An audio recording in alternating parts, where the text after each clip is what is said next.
Bienvenue dans le podcast Le Test Honnête. Salut, bonjour. Ici, on passe au crible toutes sortes d'articles de cuisine. C'est ça. On décortique les avis des clients, on partage un peu nos impressions sur ce que les vrais acheteurs racontent. L'idée, c'est vraiment d'aider à faire des choix éclairés quand on achète quelque chose. Et aujourd'hui, on s'attaque à un appareil qui fait pas mal parler de lui, la friteuse sans huile Moulinex Easy Fry Mega. Ah oui, la EZ8558F0, c'est ça.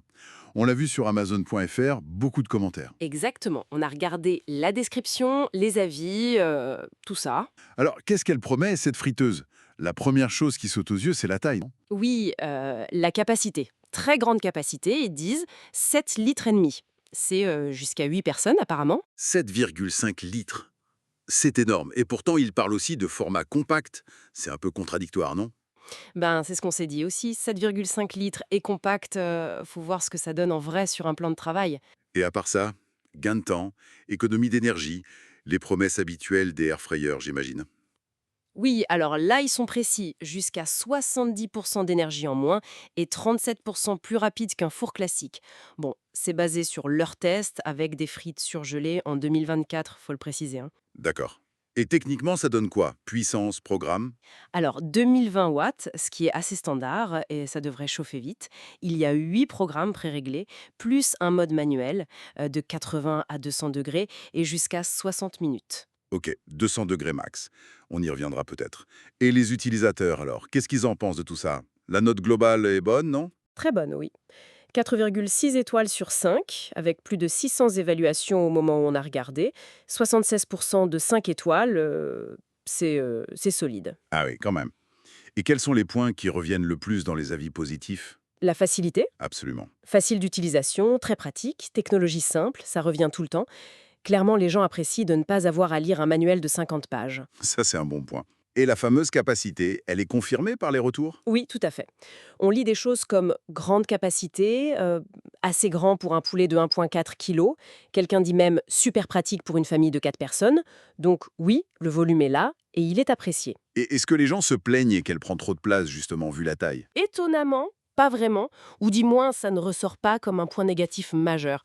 Peut-être que le design, même s'il est gros et bien pensé, je sais pas. D'accord. Autre chose qui plaît souvent avec ces appareils à frits, le nettoyage, c'est comment ici? Apparemment, c'est top aussi. Le panier est anti-adhésif et il passe au lave-vaisselle. Ça, c'est quasi unanime. Le Graal pour beaucoup. Exactement. Il y a même un utilisateur qui donne l'astuce d'utiliser du papier cuisson pour que ce soit encore plus simple. Pas bête. Malin. Et les résultats de cuisson? Parce que c'est bien beau si c'est facile, mais si c'est pas bon... Non, là aussi, ça a l'air très positif.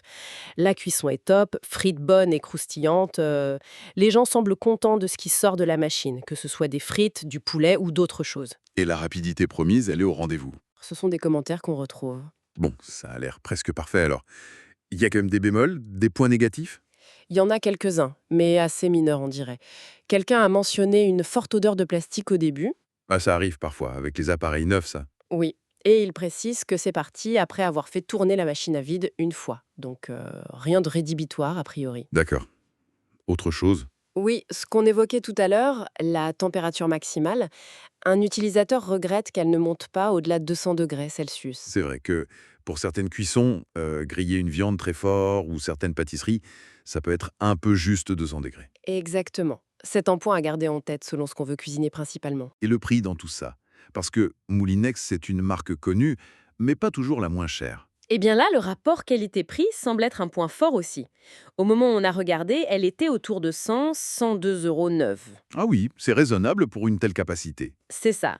Et les commentaires disent parfait pour le prix, rapport qualité-prix au top. Donc l'investissement semble justifié pour beaucoup. Sans oublier l'engagement de réparabilité de 15 ans que Moulinex met en avant. C'est un plus pour la durabilité. Tout à fait. Ça peut peser dans la balance aussi. Donc, si on essaie de faire une petite synthèse, on a une friteuse très grande capacité, visiblement facile à utiliser et à nettoyer, rapide, Avec des résultats de cuisson qui satisfont la grande majorité des utilisateurs et un bon rapport qualité-prix. Les points faibles seraient une odeur potentielle au déballage, facilement réglable, et cette limite à 200 degrés Celsius.